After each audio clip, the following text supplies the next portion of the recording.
perbedaan laporan keuangan dari Bank BTN dan Bank Syariah Indonesia.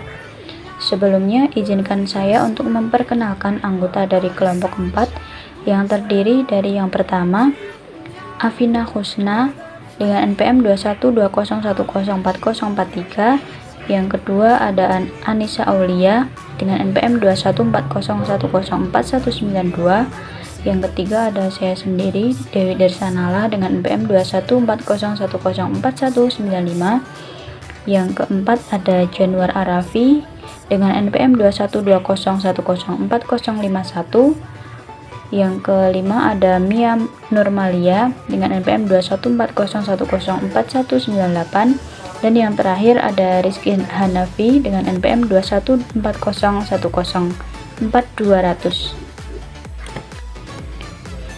Baik, langsung saja untuk perbedaan pada laporan neraca untuk Bank BTN dan juga Bank Syariah Indonesia. Terdapat perbedaan pada cadangan kerugian penurunan nilai aset keuangan. Kalau di Bank BTN di sini untuk cadangan kerugian sendiri terdapat 3 option. Yang pertama, surat berharga. Yang kedua, kredit yang diberikan dan pembiayaan syariah. Dan yang ketiga, option lainnya. Sedangkan pada Bank Syariah hanya tertera mengenai cadangan kerugian penurunan aset keuangan saja. Untuk perbedaan yang kedua yaitu pada Bank Syariah Indonesia terdapat piutang yang terdiri atas piutang murabahah, piutang istisna, piutang multijasa, piutang kord, dan juga piutang sewa. Perbedaan yang ketiga yaitu pada Bank Syariah terdapat pembiayaan bagi hasil yang terdiri atas murabahah, musyarakah, dan lainnya. Sedangkan pada Bank BTN tidak ada. Perbedaan neraca yang kedua ada pada BSI, yaitu yang pertama salam. Salam pada perbankan syariah ini merupakan perjanjian pembiayaan berupa transaksi jual beli barang dengan cara pemesanan dengan syarat-syarat tertentu dan pembayaran tunai terlebih dahulu secara penuh. Yang kedua, ada aset istihna dalam penyelesaian. Istihna dalam penyelesaian ini sendiri pada perbankan syariah adalah akad jual beli dalam bentuk pemesanan pembuatan barang tertentu dengan kriteria dan persyaratan tertentu yang disepakati antara pemesan atau pembeli dan penjual atau pembuat. Yang ketiga ada persediaan. Dan yang keempat ada dana simpanan wadiah. Wadiah ini sendiri dalam perbankan syariah adalah salah satu produk bank syariah yang berarti penitipan dana antara pihak pemilik dana dan pihak penerima titipan yang dipercaya untuk menjaga dana tersebut. Sistem wadiah ini sering digunakan untuk produk bank dalam bentuk tabungan atau giro. Perbedaan neraca yang keempat yaitu pada Bank BTN. Ada liabilitas atas surat berharga yang dijual dengan janji dibeli kembali. Jadi yang dimaksud dalam perbedaan ini yaitu liabilitasnya yaitu saham yang kita jual itu bisa kita beli kembali, atau pada saat kita udah punya uang kita bisa membeli saham itu kembali. Yang kedua ada pada BSI yaitu dana investasi non-profit sharing. Bagi laba atau profit sharing adalah bagi hasil yang dihitung dari pendapatan setelah dikurangi biaya pengelolaan dana. Dalam sistem syariah pula ini dapat digunakan untuk keperluan distribusi hasil usaha lembaga keuangan syariah itu sendiri. Baik, untuk selanjutnya yaitu tentang perbedaan neraca antara BTN dengan Bank BSI. Di dalam Bank BSI terdapat tambahan modal di store, sedangkan di Bank BTN tidak terdapat tambahan modal di store.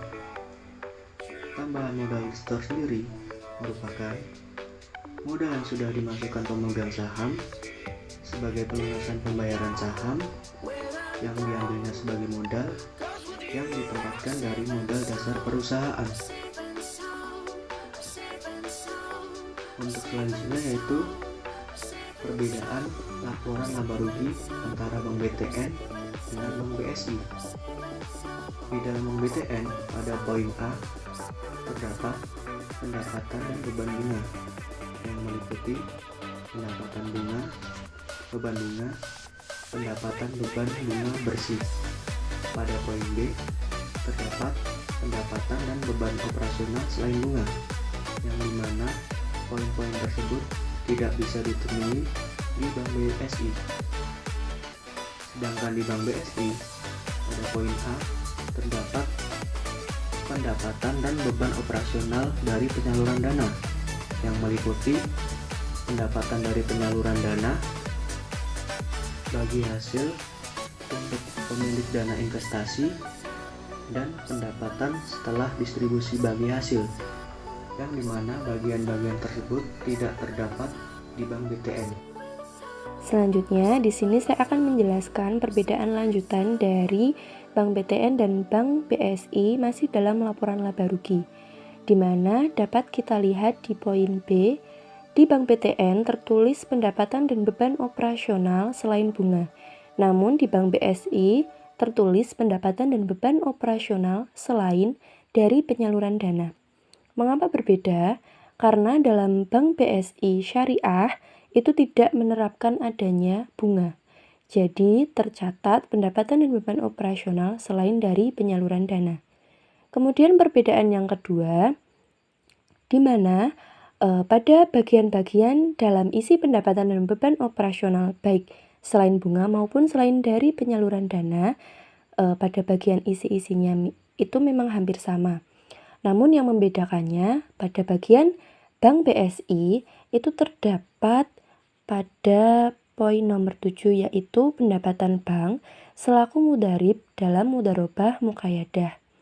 Kemudian yang kedua yaitu adanya beban bonus wadiyah, dan yang ketiga adanya kerugian penurunan nilai aset lainnya atau non keuangan, di mana 3 poin tersebut atau 3 akun tersebut tidak terdapat dalam Bank BTN di laporan laba rugi. Kemudian lanjut pada perbedaan di laporan komitmen dan kontingensi antara Bank BTN dengan Bank Syariah, di mana perbedaannya terdapat pada poin pertama nomor 1, di mana di Bank BTN tertulis fasilitas pinjaman yang belum ditarik, namun di Bank BSI tertulis fasilitas pembiayaan yang belum ditarik. Sebenarnya dalam hal ini perbedaannya hanya dalam penulisannya saja, yakni di Bank BTN itu disebut dengan pinjaman atau kredit, sedangkan di Bank BSI itu kredit disebut dengan pembiayaan. Kemudian perbedaan yang kedua, dalam laporan komitmen dan kontingensi di dalam Bank BSI terdapat pendapatan dalam penyelesaian dengan bagian-bagian yaitu mudharobah, istisna, sewa, bagi hasil, dan lainnya, di mana akun pendapatan dalam penyelesaian ini tidak terdapat di dalam laporan komitmen dan kontingensi di Bank BTN.